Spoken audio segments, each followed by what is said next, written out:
তার অয়েল।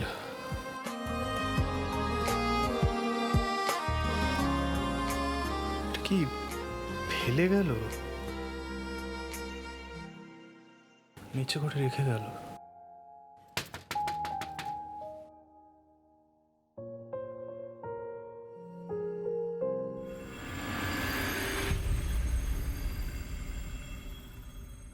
কি ব্যাপার, সবাই দলবল?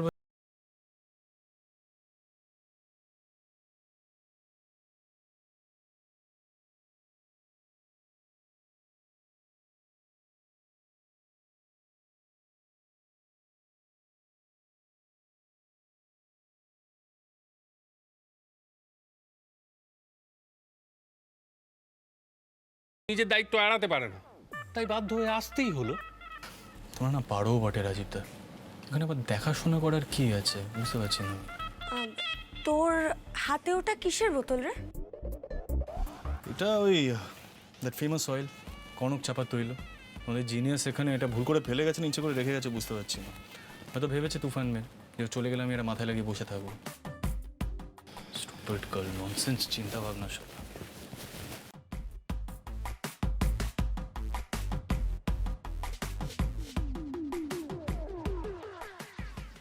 কি রে দাদা ভাই, তেলের বোতলটা আবার রেখে দিলি কেন? ফেলে দে ওটা। এটা বরং থাক এখানে। তুই এক কাজ কর, তুই করে ফোন করে জেনে নে ওর এটা লাগবে কিনা, আর এটাও জেনে নে ওরা ঠিকঠাক জনাইতে পৌঁছে গেছে কিনা। মিঠাই তো মিঠাই, বলা যায় না। রাস্তাঘাটে যদি আবার একটা ওই অ্যাক্সিডেন্ট করে বসে, যদিও সঙ্গে আন্টি গুলতি কাকাই ওরা সবাই আছে, কিন্তু সর্দারি করাটা তো তুফান মিলের নেচারের মধ্যে পড়ে, তাই না? কি করা যাবে? দাদা ভাই, তুমি মিঠাইকে মিস করছো? সত্যি বলো। ও আর কি বলবে, ওর চোখ মুখ দেখে স্পষ্ট বোঝা যাচ্ছে। দাদা ভাই, আমরা সকলে জনাইতে যাচ্ছি, ব্যাস। তুইও চল, আমরা সবাই মিলে গিয়ে মিঠাইকে নিয়ে আসবো। প্লিজ ডিনাই করিস না দাদা ভাই, তুই তো মিস করছিস মিঠাইকে। চল না রে, আমরা সবাই মিলে গিয়ে মিঠাইকে নিয়ে আসি। ইনফ্যাক্ট আমরা সবাই কথা বলবো আন্টির সাথে। তুই মিঠাইকে ঠিক মতো বিয়ে করে নতুন করে আবার তোদের সম্পর্কটা শুরু করবি। এক মিনিট শ্রী, প্লিজ তোরা সবাই তো ইমোশনাল হয়ে পড়িস না, প্লিজ একটু প্র্যাকটিক্যালি ঠান্ডা মাথায় চিন্তা ভাবনা কর। দেখ, আমি চেষ্টা করেছি এই বিয়ের সম্পর্কটা মেনে নেওয়ার, কিন্তু সামহাও কেন জানি না আমি এই বিষয়টা নিয়ে চিন্তা করলে আমাকে একটা সাফোকেটিং লাগছে। মায়ের কথা মনে পড়ে যাচ্ছে। She suffered so bad, yeah. দেখ, এই বিয়ের বন্ধনটা না, এটা একটা এমন বন্ধন যেখানে কিছুদিনের মধ্যেই না খুব সাফোকেটিং লাগতে লাগে। আমি বলছি না এটা সবার ক্ষেত্রে অ্যাপ্লিকেবল, কিন্তু I know my self, at least আমার ক্ষেত্রে এটা অ্যাপ্লিকেবল। যা হয়েছে সেটা ভালোর জন্যই হয়েছে। দেখ, মিঠাইয়েরও তো একটা ড্রিম আছে। She is really good at what she does. ওর একটা বড় দোকান হতে পারে। মিঠাই যদি কখনো কোনো বিপদে পড়ে, ওর যদি আমাকে দরকার হয়, আমি আজ ওর পাশে দাঁড়াতে রাজি। কিন্তু এই সম্পর্কটা এই পর্যন্তই রাখ। আর সবচেয়ে বড় কথা কি জানিস তো শ্রী, মিঠাই ওই জিনিসটা মেনে নিয়েছে। শ্রী, প্লিজ তোরা সকলে এরকম আপসেট হয়ে পড়িস না। বাড়ির পরিবেশটাকে নর্মাল রাখ। মিঠাই কিন্তু এটা খুব অপছন্দ করবে ও যদি জানতে পারে। দেখ, মিঠাই চাই আমরা সবাই মিলে একসাথে মিলে ঝুলে হ্যাপি হয়ে থাকি। আমি জানি তোরা সবাই ওকে খুব মিস করবে, কিন্তু দেখিস আস্তে আস্তে ব্যাপারটা না সহ্য হয়ে যাবে, দেখিস তোরা। আর আন্টি যদি মিঠাইয়ের অন্য কোথাও বিয়ে দিয়ে দেন, তখনও তুই এই কথাগুলোই বলবি তো? মিঠাই যদি অন্য কোথাও বিয়ে করতে চায় তাহলে করুক, আমার এই বিষয়ে কি বলার থাকতে পারে? একদম তাই। তুমিও যে কি বলো না গিন্নি, সত্যি। উচ্ছে বাবু কি আর আমাদের মতো ছা পোষা লোক? দরকার হলে ও মিঠাইয়ের বিয়েতে পিঁড়ে অবধি ধরবে, কি তাই তো? জাগে, তুমি তাহলে আমাদের সঙ্গে মিঠাইকে আনতে জনাই যাচ্ছ না, তাই তো? ও আর গিয়ে কি করবে? কি বলে নিয়ে আসবে ও মিঠাইকে? কে হয় ও মিঠাইয়ের?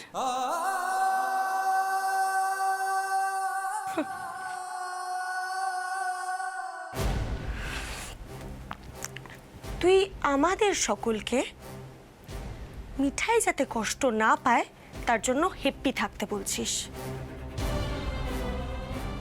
অথচ ভেতরে ভেতরে মিঠাইয়ের সাথে যে কতটা জড়িয়ে পড়েছিস সেটাই বুঝতে পারছিস না। বুঝলেও সেটা এখন স্বীকার করবে না দিদিয়া। ছেড়ে দে, ওকে আর জ্বালাতন করিস না।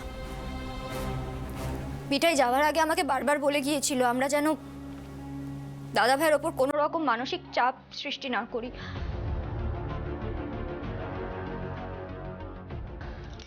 আমার মনে হয় আমরা এখন এই ঘর থেকে যাই। দাদা ভাই বোধহয় একা থাকলে তবেই ও রিয়েলাইজ করবে যে মিঠাইয়ের জায়গাটা ওর জীবনে ঠিক কোথায়। তবে দাদা ভাই, আমাদের সবার একটা রিকোয়েস্ট আছে তোর কাছে। প্লিজ একা থাকতে গিয়ে নিজেকে আবার একটা খোলসের মধ্যে ঢুকিয়ে দিস না।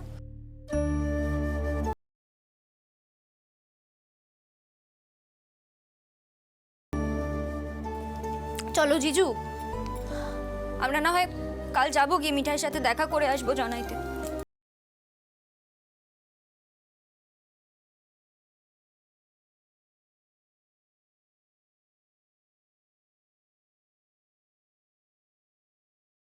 খারাপ লাগছে?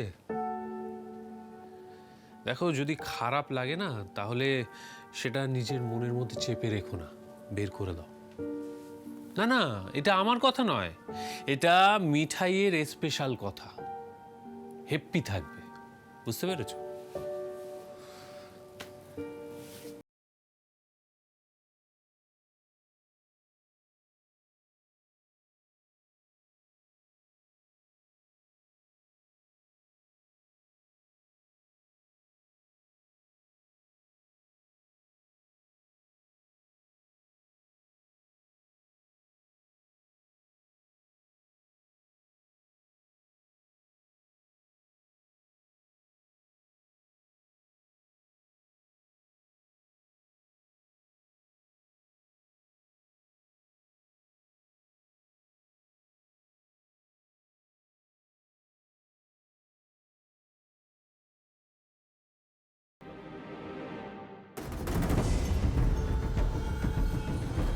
আরতিদি তার ছেলের সিদ্ধার্থর বউ হিসেবে মিঠাইকেই হারখানা দিয়ে আশীর্বাদ করেছিল।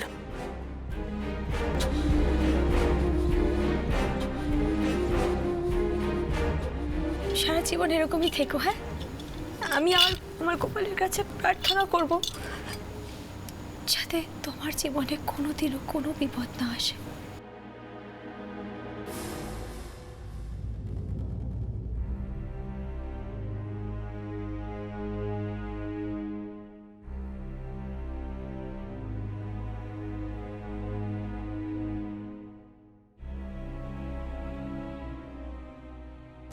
মা,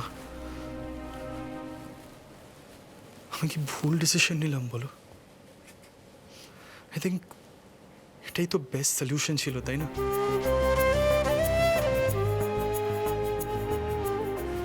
আমি জানি এখন সবাই খুব আপসেট ফিল করছে, কিন্তু দেখো আস্তে আস্তে সবটা ঠিক হয়ে যাবে। মিঠাই তো বললো ও রেগুলারই বাড়িতে আসা যাওয়া করবে।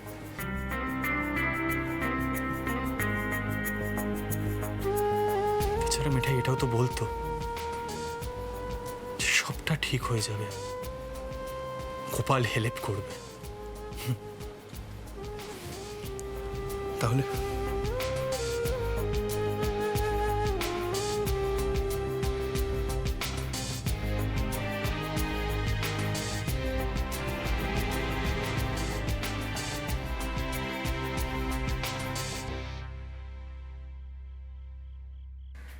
কি হলো মিঠাই, দাঁড়িয়ে পড়লি কেন?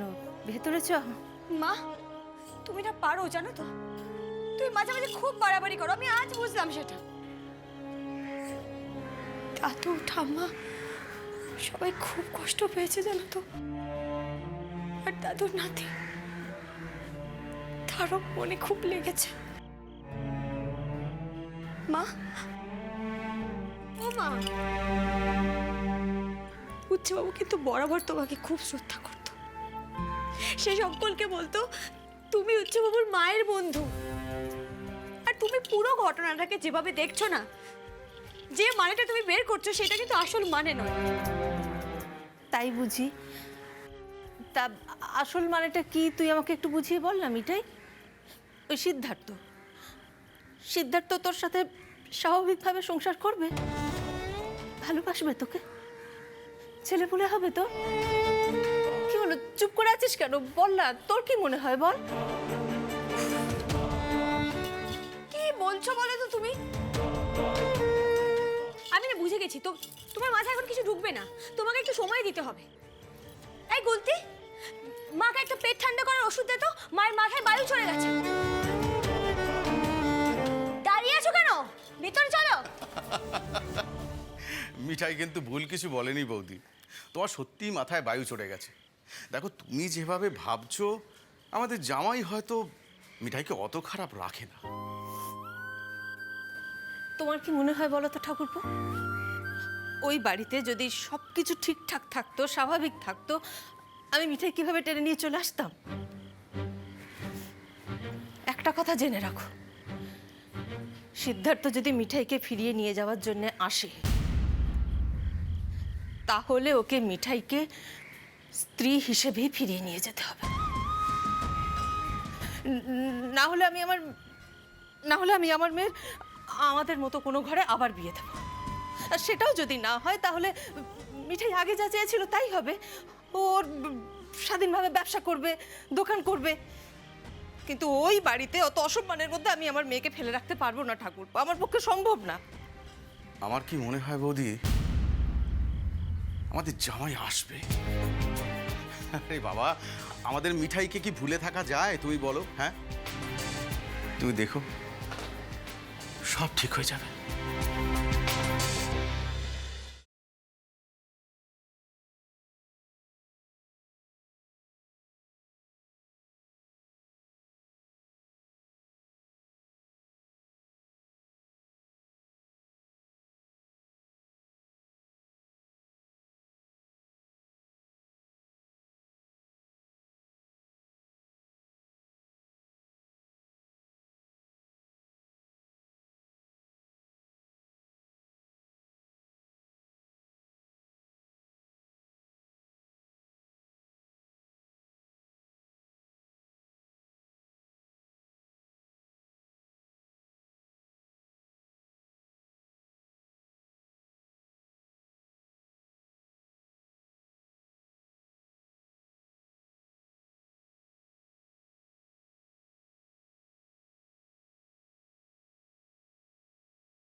কি হলো? তোর এখানে দাঁড়িয়ে আছিস কেন? না, তোর গান শুনছিলাম। আচ্ছা, তুই এত রাতে কোথায় যাচ্ছিস? আমি ওই ছাদে যাচ্ছি। অ্যাকচুয়ালি রুমে খুব সাফোকেটেড লাগছিল, ছাদে ঘুরে এসে ঘুমিয়ে পড়বো। তোরা যা শুতে যা, অনেক রাত হয়ে গেছে। রাজবিদারা কি চলে গেছে নাকি? হ্যাঁ, এই শ্রী, রাতুল কেন চলে গেল রে? ও তো তোর সাথে থেকে যেতে পারতো।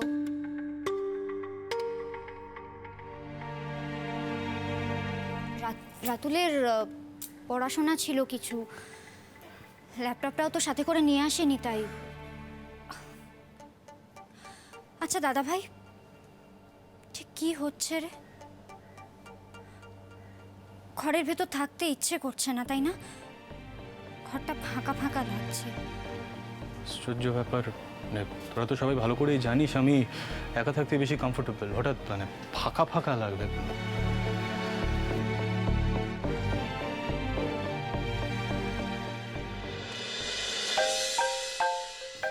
কি হলো, এত রাতে কার ফোন? মিঠাই মিঠাই ফোন করছে। শ্রী শ্রী, আমাকেও দে না রে। আচ্ছা এক কাজ কর, তুই বরং ফোনটা স্পিকারে দে।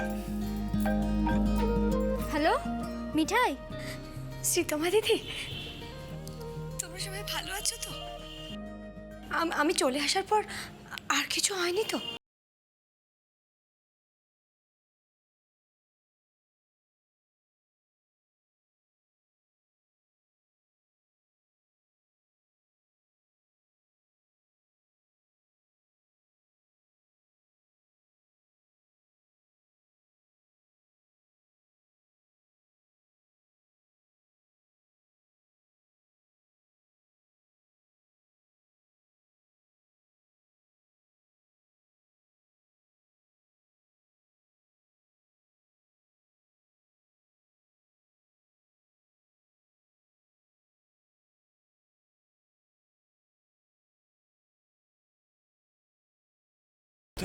আমি আবার কখনো কাউকে মিস করি নাকি?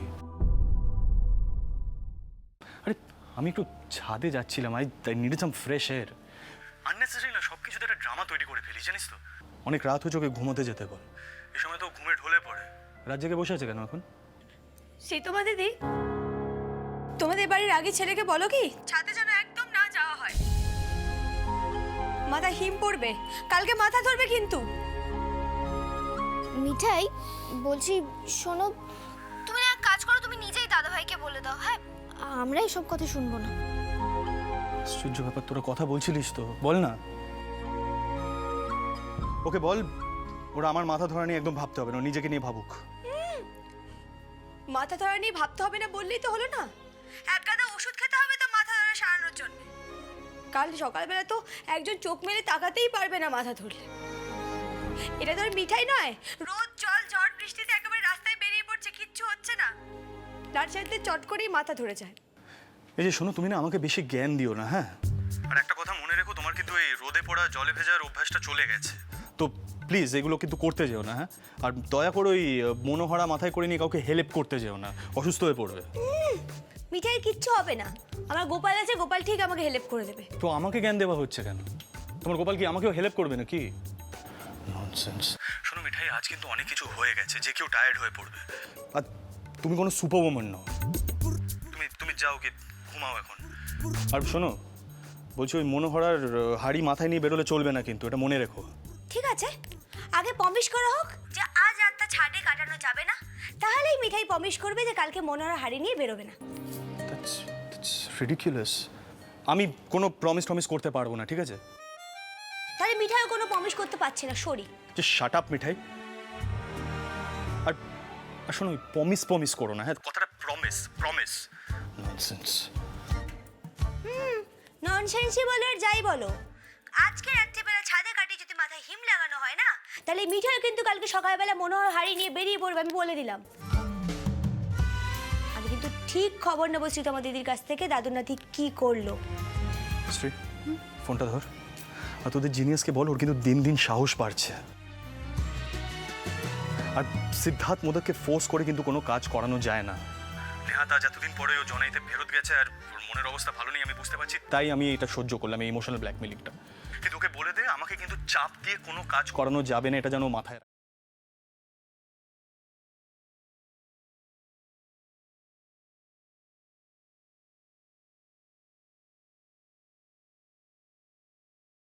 সীতামা দিদি, এই মিঠাই, দাদাভাই ঘরে চলে গেছে।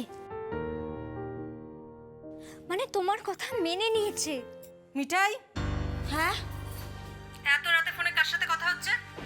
তোকে তো আমি বারবার বলছি ওই বাড়ির সঙ্গে নিজেকে আর জড়াস না। কেন কথা শুনছিস না?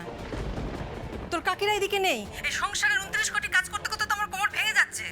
তার মধ্যে ফোন করছে, তাড়াতাড়ি শুতে আয়, অনেক রাত হয়েছে।